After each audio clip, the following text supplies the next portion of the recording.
As we celebrate this feast of Mary, the Mother of God, I want to talk about this gospel, how she has this, she hears this news from the shepherds, the good news about who will be lying in the manger and how this angel had made known the message to him.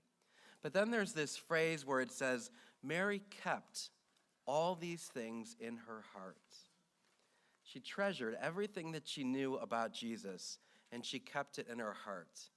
I know for all of us, at least for me, we like keepsakes. So we like to keep something that helps us to remember a good time or a good person in our lives. So I brought a couple keepsakes with me. Why are you laughing? These are serious. The first one is from my Aunt Libby, so my mother's sister. And this was a little pin that she used to wear all the time of an angel. My mother and her two sisters, all of the siblings but my mother have died, but she was the most recent that died. And there was one Halloween where my grandmother, we had her in our home for a while, but she got dementia and Alzheimer's, and then she went blind in one eye, and then she went blind in the other eye. But they would still dress her up every Halloween. And so one year, they all dressed up as angels, and so that's one of my favorite memories of them. And so after she died, we kind of went through the things, and I said I would just like one thing, and this was there, so I kept that with her. My grandfather, my father's father, he always wore a metal scapular. He never, ever, ever took it off. So even when he showered, when he slept, he always kept that metal scapular on his neck. And so after he died, that was the one thing that I really wanted, was to have that metal scapular, and I treasure that gift from him. I had a good friend, Rita, who died. She was a friend from my first parish, and one of my favorite memories of them was going to that drive-through zoo that they have out in Sandusky, and they had a monkey cage there, and I was so enamored with that monkey cage that it almost made me late for Mass one time because we were playing with the monkeys. And so before she died, her and her sister got me this gift. And so I have this memory that I just treasure of her.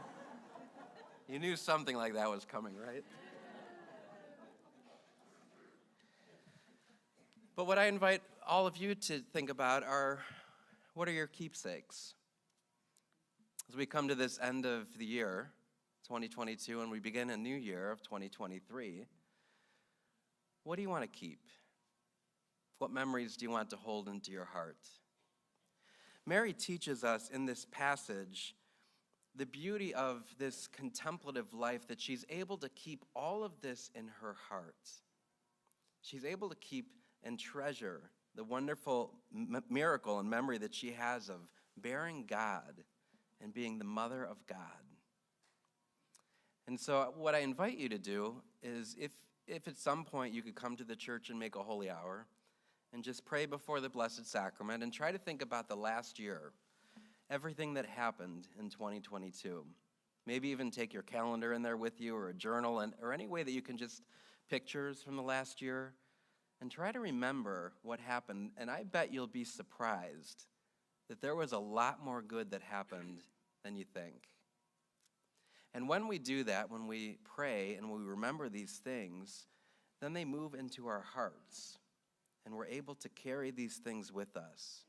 We had on our sign until our Holy Father died, it said on one side, what will you keep of 2022, and what will you let go of? I think it's also good to let go of some things, because we can't make room in our hearts or keep the good things in our hearts if we don't let go of some things. And so maybe there's some hurts, or maybe there's some wounds, or things that you did not love about this past year. I just offer you to call them to memory, but then commend them to God. Say, Father, I give this to you. Or, Father, I forgive this person or this incident or myself, and I entrust it to you because I want to hold on to the good things. This word kept from the Greek means that Mary not only kept the things in her heart, but she kept safe. She held on to tenderly. She rejoiced at the wonder that she had just experienced. And so she is a wonderful model for us of prayer. One of my keepsakes from Pope Benedict was when I was in Rome while he was still the Pope. I found a picture in one of the Vatican stores, and it was him just at the piano and playing. He was a classical pianist, and I like to play the piano. I'm nowhere like Pope Benedict, I'm sure was. But I keep that. I hold on to that. It's a beautiful memory for me. And so I just invite you to do that as we come into this new year, to spend some time in prayer, some time in reflecting, and like Mary, keep and treasure those wonderful moments in your hearts.